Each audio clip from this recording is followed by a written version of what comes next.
that you have attained in your spiritual journey. You spoke a little bit about some of those, the ability to um, the precognition, the ability to read people, to empathize, and even to gauge their thoughts and read their thoughts. Yeah.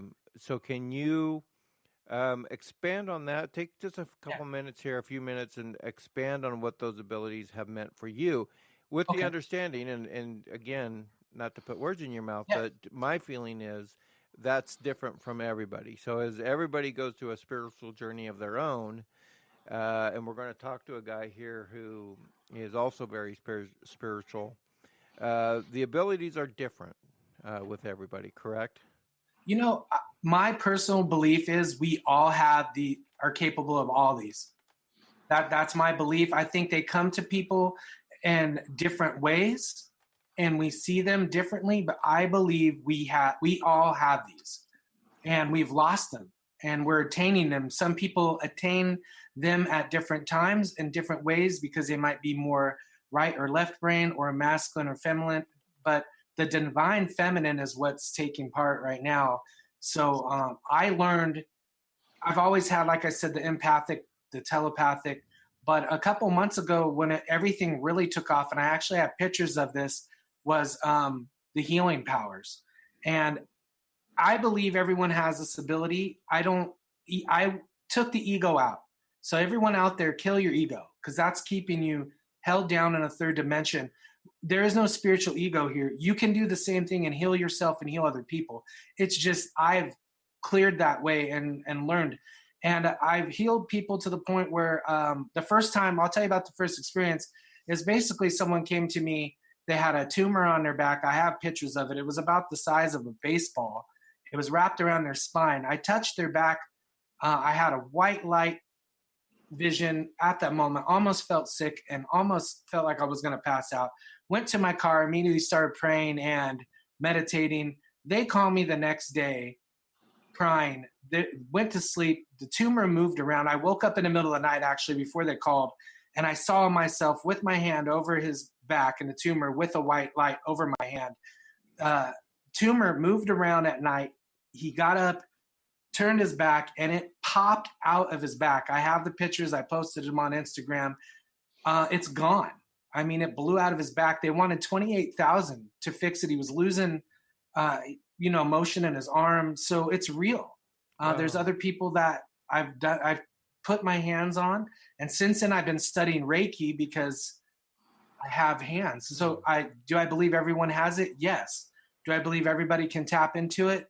No. You have to put yourself there. There cannot be any ego or spiritual ego, but I do believe we all have those abilities. Healing powers has been one of them. The Akashic records. I always thought that wasn't, I thought it was bogus. But once you are in an astral projection and you meditate and get into your astral body and speak with your actual spirit guides and you're shown, then you're getting ancient knowledge. I've had past life recalls. I'm manifesting. I'm seeing people and knowing I'm going to see them, and minutes later they're showing up.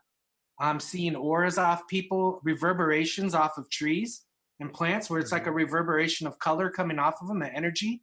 I see energy now because we are all one. And God, the creator, everything is all one. We are all one, and it's all light and energy. And we are spiritual beings that are immortal, living this life just to learn.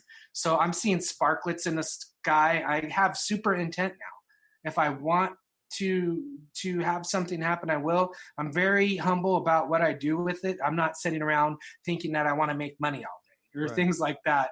It's all been put towards just healing people and waking people up, because we are all a conscious group of people. Forget protesting. Let's do a mass meditation. Yeah. You know what I'm saying? So that's where I'm at. Right you now. And Jamie, I hope you don't mind me bringing this up, but you both had a moment of when you were together. And Jamie, do you want to talk about what happened, what your experience was? You don't have to.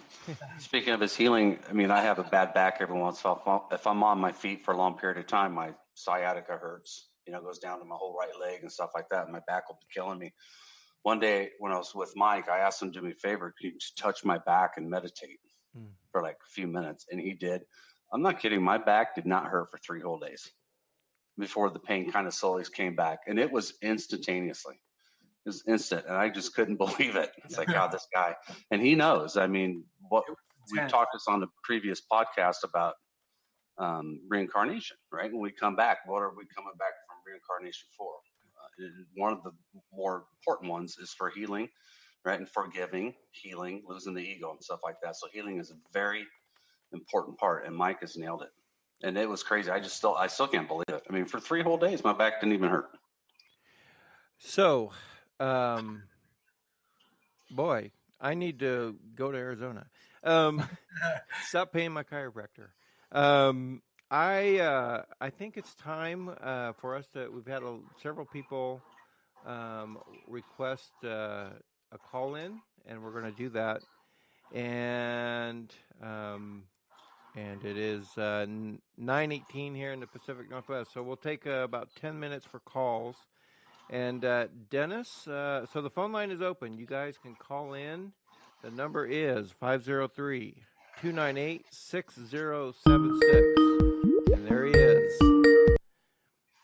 You are on the air. This is Rod at Cygnus X1 Paranormal Radio. Rod and Jamie, hello. Are you there? I'm here. Is this Dennis? Yes, it is. Hey, can you hear me properly? Yes. Now, guys, can you hear Dennis? Yes, I can. Okay, perfect. Cool. All right, Dennis, go ahead. You have a question for Mike. Go ahead. Yes, Mike, I have a few questions. When did you realize that you had like this gift inside you that you really weren't aware of? Like I was wondering, like, were you 5, 7, 3? Do you remember that young? How young do you remember? I remember being really younger. I would say, the 7, 8 range, seeing things. But when you're that young, you really don't know. Always kind of feeling a little different because I'm highly empathic. Really realizing when I was a teenager, something was different where I could feel different. But, when you're younger, you push things down because you want to fit in. You don't want to be the one that doesn't fit in. So especially when you're a guy in a machoistic world and, where I grew up being in the Marines and in the Bay Area and Oakland, you don't want to tell people you can feel everybody, feel every extra. So I'm strange. You're a stranger. Everybody looks at you different. I got to ask you a question because I know there's only like 8 minutes left.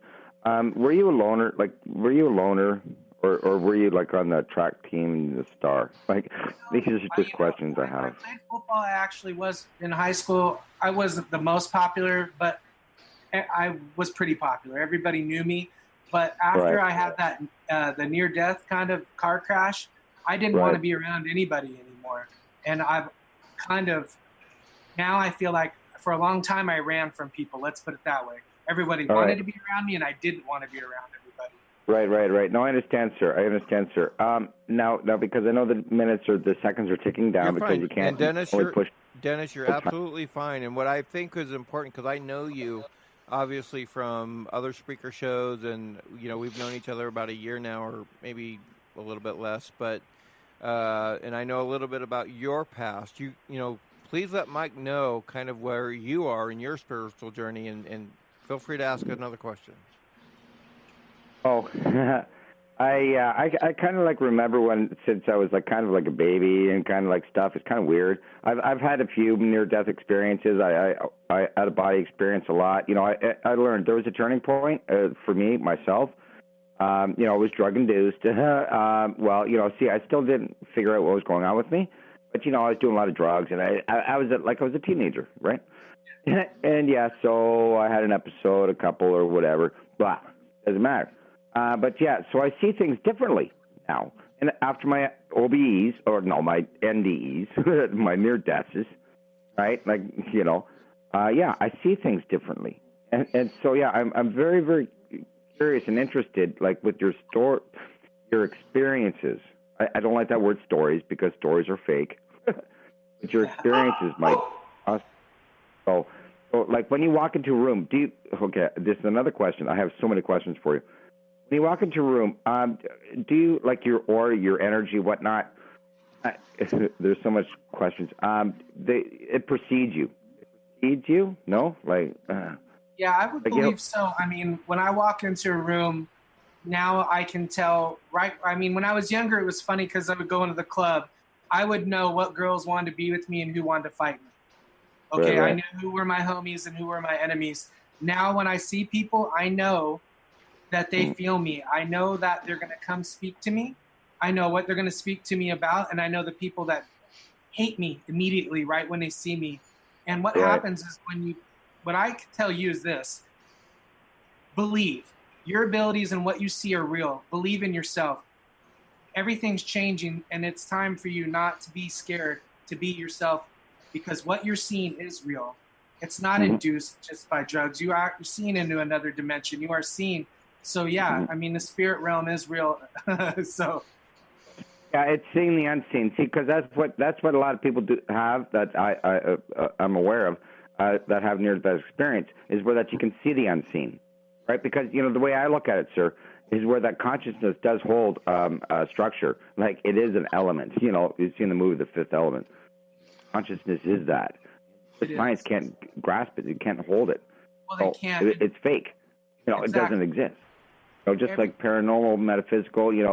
They try to tap it into metaphysics. But it's something you can't really touch. There's something you can't hold. Well, that's true. That's what man wants to put a label on everything. All your belief on everything, man. It's a construct. It's all just a construct. So nothing's impossible, and nothing that anyone's created is solid truth. It's all theory. It's all guesstimate. That's the. You know what? You know what? The way I look at it, Mike, and I don't want to shut you off here or nothing. You have 6 minutes left, but why not? But it's. I've lost my train. But it's a knowing. It becomes a knowing.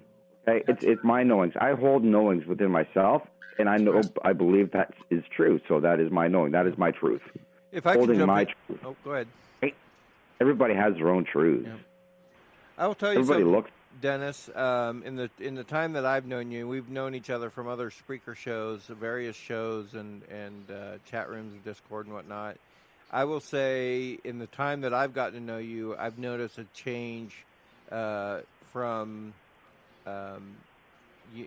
immediately jumping off the edge to defense to being calm, collected, and open. And not that you've never been not open before, but it's a change that I almost can't describe. And I want to say, as somebody who's gotten to know you, I really appreciate you, and you really have a good heart, and you really want to help and care about people. And I've seen that not in just your words, but in your writing as well. So I want to thank you for calling in, and appreciate it. I think I've got another caller who wants to call in. Thanks, Dennis. Dennis, if you don't mind. Yeah, thank you. Yeah, thank you. Thank you very much, Mike. Thank you very much. I'd like to talk with you later, but there's another caller, and time is short. I think so, and thanks, Dennis. We thanks, Dennis. Yep. Keep being in the know. That's what it is. That's Keep right. being in the know. That's it, man. And Mike, I wanted to talk to you more, but do what you're doing, all right? And people need to know this because there is a huge shift going on here. Mike, for the people who are listening out there, is there a way that they can get a hold of you? You mentioned that you have Instagram. Is that a good way? My Instagram is getting real big, and I speak with people directly. It's at Mike Seniff, so at MikeSeniff